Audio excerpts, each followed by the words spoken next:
Today we're making a LeMoyne Star block with no Y-seams and no half-square triangles. First, we're going to prepare our background fabric pieces. We need 4 square A and 4 square B blocks for each star block.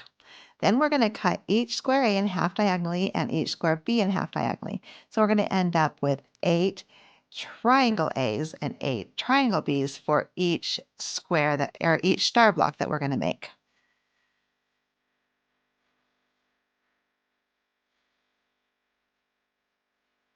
Now I'll show you how to cut the diamond pieces. I'm going to show you 2 different methods. The first method is using a ruler with a 45-degree line. We line up the 45-degree line with the bottom of a 3-inch strip of fabric. Then we're going to cut along the side of the ruler at a 45-degree angle from the bottom. We're going to measure 4¼ inches and then cut again.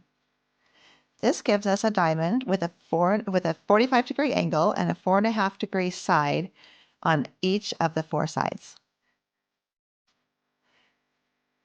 Then, to reduce bulk, I like to just trim off the tips. The second method for cutting these diamonds is by using an acrylic template that's available at my website at shadowvalleyquilts.com. It's really the exact same method. You start with a 3-inch strip, but instead of using the ruler to measure the 45-degree angle and the length of the diamond, you just cut along the edge of the template.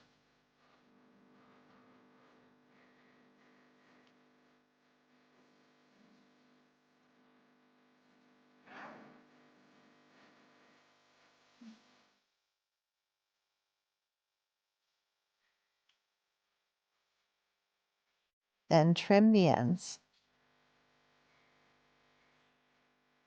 Once we have our diamonds and triangles cut, it's time to start sewing. We're going to sew with one color of diamond at a time. I'm going to sew one triangle A along its long side to the edge of a diamond.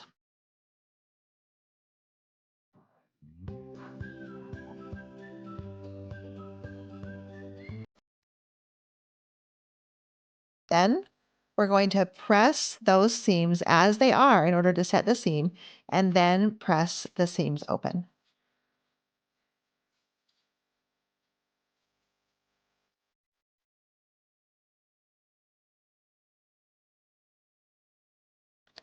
Now we're going to attach triangle B, creating a new triangle shape. As we're sewing these triangles on, we're going to line up the straight edges. The tip of the triangle will stick out a little bit beyond the block.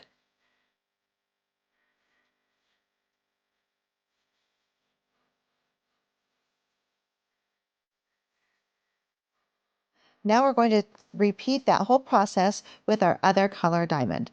We are going to create it in the opposite orientation. So we will attach the triangle A to the other side of the diamond.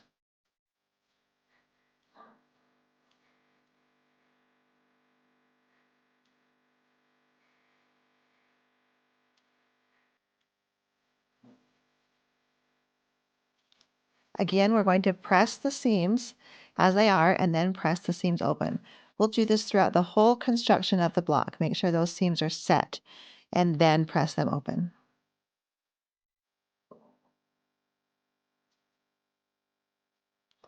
Now we're going to attach triangle B and create the new triangle.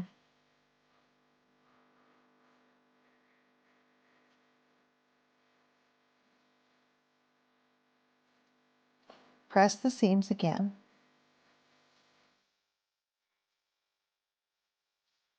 Now we take one triangle of each color and we're going to sew them together along their long sides. We're going to pin very carefully along that seam to match up the seam. Then sew along the long side.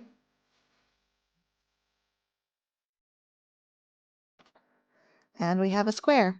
We'll press those seam allowances open and we're going to trim each new square to 6½ inches square. As you trim, keep an eye on the points of those stars. Make sure they stay 1/4 inch away from the edge of the block.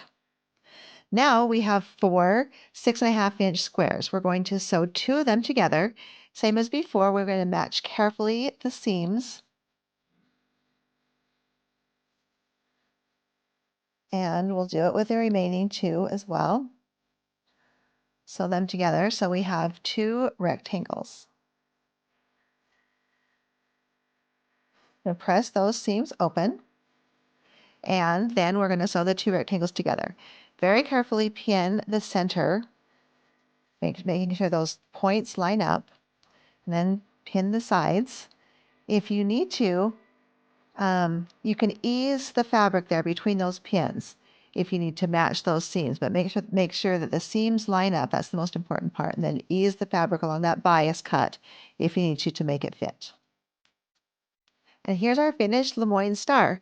Now, depending on the color fabrics you've used, check the back to make sure there aren't any of those dark tags hanging out that will show through the light fabric. I'm making these stars for 50 Nifty quilts, but I have several other patterns that use this same 12-inch block. The Holly quilt is made entirely of 12-inch LeMoyne stars, and Cottage Sampler is coming out soon. Get all of these patterns and more at shadowvalleyquilts.com.